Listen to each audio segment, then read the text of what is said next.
नमस्ते बच्चों। आज मैं आप लोगों को स्पर्श भाग 1 क्लास 9 का पाठ दुख का अधिकार, इसका मैं समरी बनाने जा रही हूँ और क्वेश्चन आंसर भी बनाऊंगी।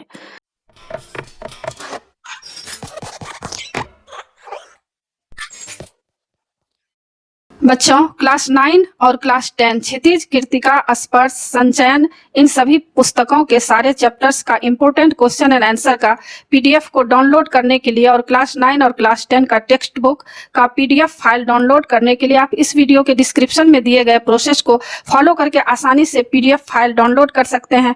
अगर आपके पास टेक्स्ट बुक और इम्पोर्टेंट नोट्स नहीं है तो आप इस पीडीएफ फाइल को डाउनलोड करके आसानी से पढ़ाई कर सकते हैं और अच्छे मार्क्स ला सकते हैं। समरी मतलब सारांश, और नीचे क्वेश्चन आंसर भी रहेगा एग्जाम के लिए। और दुख का अधिकार के राइटर यशपाल जी हैं। तो हम लोग समरी जानते हैं। और इससे पहले बच्चों, मैं क्लास 9, क्लास 10, कृतिका, स्पर्श, संचयन, क्षितिज, इसका मैं सारा वीडियो बना चुकी हूँ। Summary, full explanation, question answer और व्याकरण भी बहुत सारा मैं पढ़ा चुकी हूँ। उसको देखने के लिए आप ऊपर दिए गए आई बटन पर क्लिक करके देख सकते हैं, या नीचे दिए गए डिस्क्रिप्शन बॉक्स में देख सकते हैं, या प्लेलिस्ट में जाकर देख सकते हैं। और बच्चों, अभी मैं दुख का अधिकार का सारांश पढ़ाऊंगी और नीचे क्वेश्चन आंसर भी रहेगा।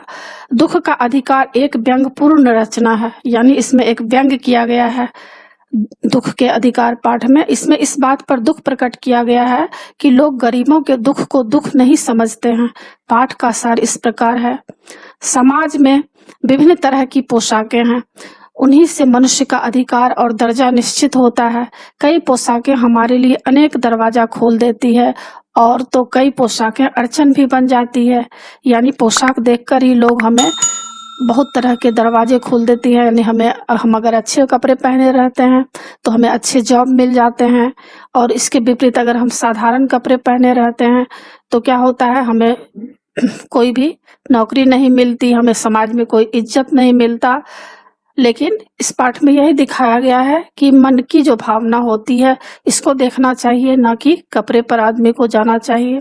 बाजार में फुटपाथ पर एक अधेड़ उम्र की औरत खरबूजे रखे बैठी थी और फपक फपक कर, मतलब बहुत ही बुरी तरह से रो रही थी।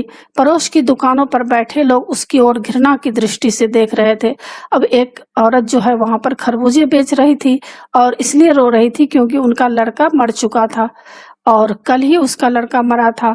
लेकिन वहाँ आस पड़ोस में ऐसे भी ऐसे भी व्यक्ति वहाँ पर अगल बगल में थे जो उनको देखकर हंसी उड़ा रहे थे, कई तरह के छीटाकसी कर रहे थे। इसी के बारे में इसमें बताया गया है। लेखक का मन किया कि वह उसके पास जाकर उसकी व्यथा को पूछे, किंतु उसकी पोशाक ने अड़चन डाली। अब लेखक को भी मन हुआ कि वह औरत क्यों रो रही है, लेखक जानना चाह रहे थे, लेकिन वे अच्छे पोशाक पहने हुए थे। साथ ही वहाँ आसपास में बहुत सारे ऐसे भी लोग बैठे हुए थे जो लेखक के ऊपर छीटाकसी करते, इसलिए लेखक वहाँ जाकर उसकी व्यथा को, यानी उस बूढ़ी औरत की व्यथा को नहीं पूछने जा सके। वह उसके पास बैठने की हिम्मत ना जुटा पाया।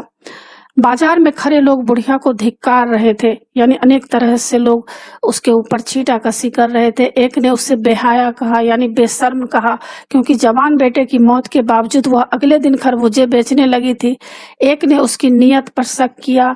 एक ने लापरवाही से कहा कि इन कमीनों का धर्म ईमान कुछ नहीं होता है, बस रोटी का टुकड़ा ही सब कुछ होता है। तो यहाँ पर बताया जा रहा है कि लोग किसी के दुख को नहीं समझते हैं, लोग उसका हंसी उड़ाते हैं, लोग मजाक करते हैं। लेकिन उस बूढ़ी औरत को क्या कष्ट था, क्यों रो रही थी, यह कारण कोई नहीं पूछ रहा था और बस उसके ऊपर छीटाकसी करते जा रहा था। फॉर्चून की दुकान चलाने वाले, यानी आटा चावल की जो दुकान होती है वह चलाने वाला एक दुकानदार ने कहा, इसे अपने धर्म ईमान की चिंता नहीं है तो सही, परंतु इसे सूतक के तरह दिनों में खरबूजे बेचकर औरों का धर्म ईमान नहीं बिगाड़ना चाहिए। और वहां पर जो फॉर्चून के दुकान वाले थे वह भी यही बात कह रहा है कि या तो इसके घर में सूतक हुआ है, यानी इसका बेटा मर गया है और 13 दिन तक लोग घर से नहीं निकलते हैं। 13 दिन तक किसी के घर कोई व्यक्ति इसके घर का कुछ नहीं खा सकते, और यह यहाँ पर तरबूजा बेच रही है, तो इससे क्या होगा, दूसरे का ही ईमान धर्म बिगड़ेगा उसका तरबूजा खा करके। लेखक ने पास पड़ोस की दुकानों से पूछने पर पता लगाया कि उसका 23 साल का जवान लड़का कल सांप के काटने से मर गया। और लेखक क्या हुआ, आसपास के दुकान वालों से पूछ रहा है कि यह क्यों रो रही है, तो वहां पता चला कि 23 साल का एक जवान लड़का था जिसको कल सांप काट लिया और मर गया। वह 1.5 बीघे में मजबूरी जमीन में खरबूजे उगाकर घर का गुजारा चलाता था। परसों सवेरे एक सांप ने उसे डस लिया। माँ ने ओझा को भी बुलाया। ओझा जो होता है जो झाड़ फूक करने वाला, उसे झाड़ा दिलवाया। नागदेव की पूजा भी की गई, दान दक्षिणा दी गई। घर में जो अनाज और आटा था वह दान दक्षिणा में चला गया, परंतु उसका पुत्र भगवाना ना उठ सका, यानी भगवाना मर गया, उसकी मृत्यु हो गई। पुत्र के शव के लिए कफन की आवश्यकता थी, अतः घर में जो भी चूनी भूसी बची हुई थी वह कफन लाने के लिए भेंट चढ़ गई, यानी वह सब भी पैसे, घर से जो भी कुछ अनाज वगैरह था वह सब खत्म हो जाता है। परंतु सुबह होते ही बच्चे भूख से बिलबिलाने लगे, क्योंकि घर में भगवाना का एक बेटा एक बेटी थी, छोटे छोटे बच्चे थे, वे लोग भी रोने लगे। दादी ने उन्हें खाने के लिए खरबूजे दे दिए, परंतु बहू का बदन बुखार से तप रहा था। उसे कोई दुवन्नी चौवन्नी भी उधार देने वाला नहीं था, क्योंकि उसका बेटा चल बसा था। अब सबको ऐसा लगता था कि इस बूढ़ी को अगर उधार दे देंगे तो फिर पैसा वापस मिलेगा नहीं, क्योंकि अगर बेटा रहता तो वह कमाता था, कुछ न कुछ पैसा तो वह समय पर दे ही देता। इसलिए वह रोते रोते कुछ खरबूजे बटोरकर बेचने के लिए चल पड़ती है, ताकि कुछ पैसे का इंतजाम हो जाए, जिससे घर में अनाज चावल ला सके बच्चों के लिए, अपने परिवार को चलाने के लिए। लेखक को लगा, अब लेखक यहाँ पर एक अमीर स्त्री के दुख के बारे में बता रहे हैं। लेखक को लगा कि यह स्त्री वास्तव में पत्थर दिल है। उसके जवान बेटे की मौत हो गई और वह खरबूजे बेच रही है। उसे याद आया पिछले साल एक अमीर घर की औरत का बेटा मर गया था। अब लेखक को एक बात याद आ जाती है, जब एक अमीर घर यानी संभ्रांत एक महिला थी जिसका बेटा मर गया था पिछले साल, वह उसके दुख में 2.5 महीने तक पलंग से नहीं उठी थी, यानी 2.5 महीने तक वह बिलख कर रो रही थी। 2 डॉक्टर उसके सिराहने बैठे रहे, मतलब तकिए के पास 2 डॉक्टर बैठे रहते थे। वह 15-15 मिनट पर उठती और पुत्र वियोग से मूर्छित हो जाती थी। शहर भर के लोग उसके पुत्र शोक से पिघल उठे थे, यानी सारे लोग शोक मना रहे थे। लेखक दोनों पुत्र वियोगिनी और माताओं की तुलना कर रहा था। अब लेखक यहाँ पर एक खरबूजे बेचने वाली औरत और इस संभ्रांत महिला की तुलना कर रहे हैं कि कैसी स्थिति आ गई है कि उस खरबूजे वाली बेचने वाली को एक दिन का भी सूतक मनाने का या अपने पुत्र वियोग करने का समय नहीं मिला, न उसके घर पैसे था। पर यहाँ पर इस धनाढ्य औरत 2.5 महीना तक किस तरह पुत्र के वियोग में हर 15 मिनट पर मूर्छित हो जाती है, और चारों तरफ उसको हर तरह का इंतजाम था। उसके मन में विचार आया कि शोक करने और दुख मनाने के लिए भी सुविधा और अधिकार दोनों चाहिए। अब लेखक कह रहे हैं कि शोक करने और दुख मनाने के लिए भी सुविधा और अधिकार दोनों चाहिए, यानी आज जो अमीर व्यक्ति हैं उसे हर तरह का सुविधा है, पर गरीबों के लिए न अधिकार है दुख मनाने के लिए, न उसके पास कोई सुविधा है। इसी बात को इस पाठ में दिया गया है। बच्चों, तो यह था सारांश, और अभी मैं आप लोगों को क्वेश्चन आंसर पढ़ाने जा रही हूँ। आपके पाठ्य पुस्तक के प्रश्न है। पहला प्रश्न है, किसी व्यक्ति की पोशाक को देखकर हमें क्या पता चलता है? तो इसका उत्तर है, किसी व्यक्ति की पोशाक देखकर हमें उसका दर्जा तथा उसके अधिकारों का ज्ञान होता है। दूसरा प्रश्न, खरबूजे बेचने वाली स्त्री से कोई खरबूजे क्यों नहीं खरीद रहा था, अथवा बाजार में बैठी बुढ़िया के खरबूजे क्यों नहीं बिक सके? उत्तर, खरबूजे बेचने वाली स्त्री से कोई खरबूजे इसलिए नहीं खरीद रहा था क्योंकि वह फुटपाथ पर बैठी हुई फपक कर मतलब बहुत ही बुरी तरह से रो रही थी। तीसरा प्रश्न, उस स्त्री को देखकर लेखक को कैसा लगा? उत्तर, उस स्त्री को फुटपाथ पर रोता देखकर लेखक के मन में व्यथा उठी, यानी दुखी हो गया। वह उसके दुख को जानने के लिए बेचैन हो उठे। चौथा प्रश्न, उस स्त्री के लड़के की मृत्यु का कारण क्या था, अथवा खरबूजे वाली के लड़के की मृत्यु किस प्रकार हुई? उत्तर, स्त्री का लड़का सांप के डसे जाने के कारण मर गया। पांचवा प्रश्न, बुढ़िया को कोई भी क्यों उधार नहीं देता? उत्तर, स्त्री का कमाऊ बेटा मर चुका था, अतः पैसे वापस न मिलने की आशंका के कारण कोई उसे इकन्नी दुवन्नी यानी पैसे भी उधार नहीं देता। निम्नलिखित प्रश्नों के 25-30 शब्दों में उत्तर लिखिए। पहला प्रश्न है, मनुष्य के जीवन में पोशाक का क्या महत्व होता है? उत्तर, मनुष्य के जीवन में पोशाक का महत्व है, उसकी पोशाक ही समाज में उसका दर्जा तथा अधिकार तय करती है। पोशाक के कारण कभी उसके सब सब रास्ते खुल जाते हैं और कभी अड़चनें आ घेरती है। दूसरा प्रश्न, पोशाक हमारे लिए कब बंधन और अड़चन बन जाती है अथवा खास परिस्थितियों में हमारी पोशाक हमें झुकने से रोकती है, क्यों? उत्तर, जब हम अपने से कम हैसियत वाले रखने वाले मनुष्य के साथ बात करते हैं, यानी जो गरीब व्यक्ति हैं उससे अगर हम बात करते हैं तो हमारी पोशाकें हमें ऐसा करने नहीं देती, यानी पोशाक हमारे सामने अड़चन बन जाती है। हम स्वयं को बड़ा मान बैठते हैं और सामने वाले को छोटा मानकर उसके साथ बैठने तथा बात करने में संकोच यानी शर्म का अनुभव करते हैं। तीसरा प्रश्न, लेखक उस स्त्री के रोने का कारण क्यों नहीं जान पाया? उत्तर, लेखक ने देखा कि वह स्त्री फुटपाथ पर बैठकर फफक फफक कर रोए चली जा रही थी। लेखक की पोशाक तथा स्थिति ऐसी थी कि उसके साथ बाजार में बैठकर उसका हालचाल जानना कठिन था, क्योंकि आसपास ऐसे भी लोग बैठे थे जो लेखक का मजाक उड़ा सकते थे कि देखो यह किस तरह गरीब औरत से बातें कर रहा है।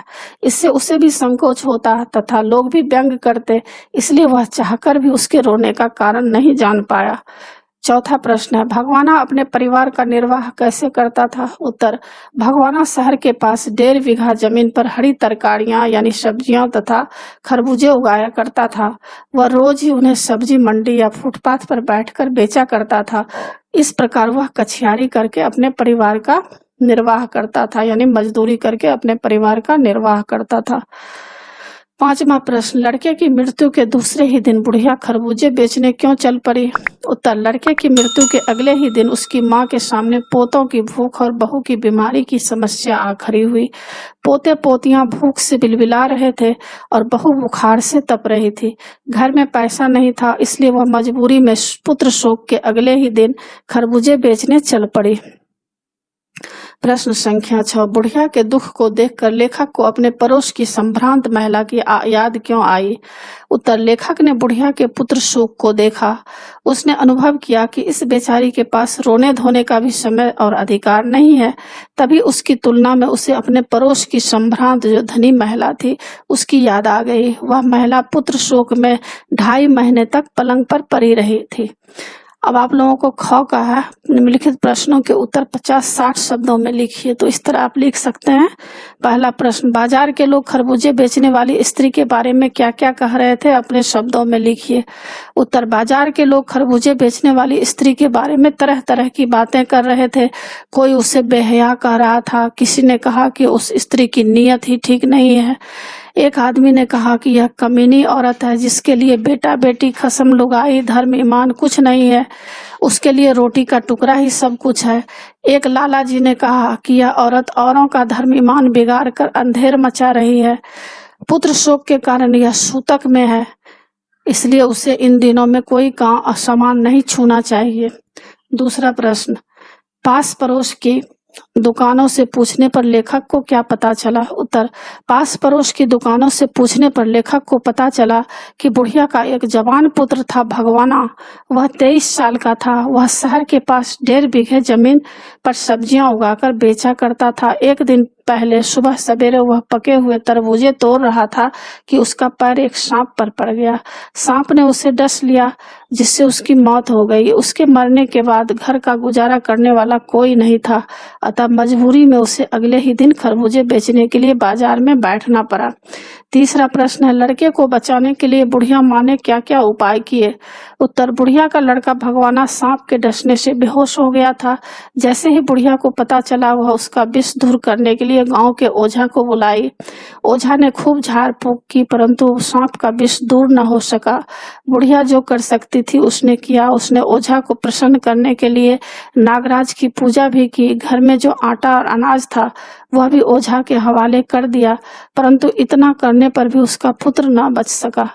चौथा प्रश्न है, लेखक ने बुढ़िया के दुख का अंदाजा कैसे लगाया? उत्तर, लेखक ने बुढ़िया के दुख का अंदाजा लगाने के लिए अपने पड़ोस में रहने वाली एक संभ्रांत महिला को याद किया। उस महिला का पुत्र पिछले वर्ष चल बसा था।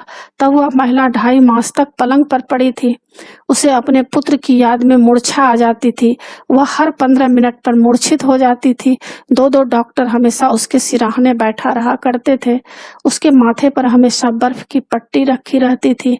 पुत्र शोक मनाने के सिवा उसे कोई होश हवास नहीं था, न ही कोई जिम्मेवारी थी। उस महिला के दुख की तुलना करते हुए उसे अंदाजा हुआ कि इस गरीब बुढ़िया का दुख भी कितना बड़ा होगा। 5वां प्रश्न, इस पाठ का शीर्षक दुख का अधिकार कहाँ तक सार्थक है, स्पष्ट कीजिए। उत्तर, इस पाठ का शीर्षक दुख का अधिकार, यह शीर्षक एकदम उचित है।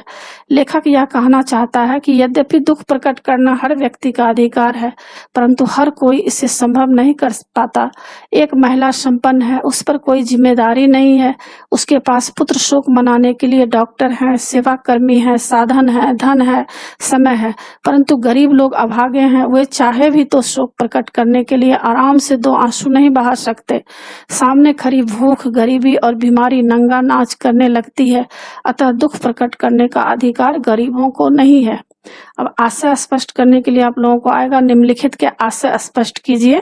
पहला इस तरह से रहेगा, जैसे वायु की लहरें कटी हुई पतंग को सहसा भूमि पर नहीं गिर जाने देती, उसी तरह खास परिस्थितियों में हमारी पोशाक हमें झुक सकने से रोकती रहती है। अथवा लेखक ने पतंग का उदाहरण क्यों दिया है, स्पष्ट कीजिए। 2012 में भी पूछा गया है, तो इसका उत्तर है, लेखक कहना चाहता है कि हमारी पोशाक और हमारी हैसियत हमें नीचे गिरने और झुकने से रोकती है। जिस प्रकार हवा की लहरें पतंग को एकदम सीधे नीचे नहीं गिरने देती, बल्कि धीरे धीरे गिरने की इजाजत देती है, ठीक इसी प्रकार पोशाक हमें अपने से नीची हैसियत वाले यानी गरीब वर्गों के लिए एकदम मिलने जुलने नहीं देती। हमें उनसे मिलने में संकोच होता है, शर्म होता है, क्योंकि समाज में ऐसे भी व्यक्ति आसपास में हैं जो हमारे ऊपर कटाक्ष करने लगते हैं अगर हम समाज के लिए कुछ करना चाहते हैं। दूसरा प्रश्न, इनके लिए बेटा बेटी खसम लुगाई धर्म ईमान सब रोटी का टुकड़ा है। उत्तर, यह एक राह चलता आदमी भगवाना की माँ के बेटे की मृत्यु के अगले ही दिन खरबूजे बेचते देखकर कहता है कि ये गरीब लोग कमीने होते हैं, इनका अपने बेटा बेटी से, पति पत्नी से या धर्म ईमान से कोई लगाव नहीं होता। ये केवल एक रोटी के टुकड़े के लिए अपनी सारी भावनाएं तथा आस्थाएं बेच देते हैं। तीसरा प्रश्न, शोक करने गम मनाने के लिए भी सहूलियत चाहिए और दुखी होने का भी एक अधिकार होता है। उत्तर, लेखक संभ्रांत महिला और गरीब बुढ़िया दोनों के दुख मनाने के ढंग को देखकर सोचता है कि दुख प्रकट करने के लिए और मृत्यु का शोक प्रकट करने के लिए भी मनुष्य को सुविधा होनी चाहिए। उसके पास इतना धन साधन और समय होना चाहिए कि दुख के दिनों में उसका काम चल जाए, डॉक्टर उसकी सेवा कर सके, उस पर घर के बच्चों के भरण पोषण की जिम्मेदारी ना हो। आशय यह है कि गरीब लोग मजबूरी के कारण ठीक से शोक भी नहीं मना पाते हैं, उनकी मजबूरियां उन्हें परिश्रम करने के लिए बाध्य कर देती है। अब भाषा अध्ययन के तहत आप लोगों को प्रश्न रहेगा, निम्नलिखित शब्द समूहों को पढ़ो और समझो। तो इसको बच्चों आप लोग अच्छी तरह कर लीजिएगा। और दूसरा प्रश्न है, निम्नलिखित शब्दों के पर्याय लिखिए। तो पर्याय आप लिख सकते हैं, ईमान का सच्चाई, बदन का शरीर, देह, अंदाजा का अनुमान। तो इस तरह से बच्चों आप कर लेंगे। पाठ के संदर्भ वाक्यांश लिखने होंगे आप लोगों को। बंद दरवाजे खोल देना, निर्वाह करना, भूख से बिलबिलाना, कोई चारा ना होना, शोक से द्रवित होना। तो इसको आप इस तरह से लिख सकते हैं, बंद दरवाजे खोल देना। इसका अर्थ है जहाँ पहले सुनवाई नहीं होती थी वहाँ अब बात सुनी जाती है, जहाँ पहले तिरस्कार होता था वहाँ अब मान सम्मान होता है। यदि आदमी कपड़े अच्छे होते हैं तो लोग कपड़े देखकर स्वागत सत्कार करते हैं। निर्वाह करना मतलब पेट भरना। तो इस तरह से बच्चे आप लोग लिख सकते हैं, सारा लिख लीजिएगा एग्जाम के लिए। और इसमें रहेगा, आप निम्नलिखित वाक्य संरचनाओं को ध्यान से पढ़िए और इस प्रकार के कुछ वाक्य बनाइए। तो इसका उत्तर दिया गया है, लड़के सुबह उठते ही भूख से बिलबिलाने लगे। तो आप ऐसा इसका उत्तर सब दिया हुआ है। इसी के साथ बच्चों पाठ की समाप्ति होती है। आशा है आप लोगों को समझ में आ गया होगा बच्चों। और आप मेरे चैनल देवज नागरी को जरूर सब्सक्राइब कीजिएगा और सब्सक्राइब के बगल में जो बेल आइकन बटन है उसे जरूर क्लिक कीजिएगा, लाइक कीजिएगा और शेयर कीजिएगा। कमेंट्स जरूर कीजिएगा कि आपको यह पाठ कैसा लगा। नए पाठ के साथ फिर मैं मिलूंगी बच्चों। धन्यवाद।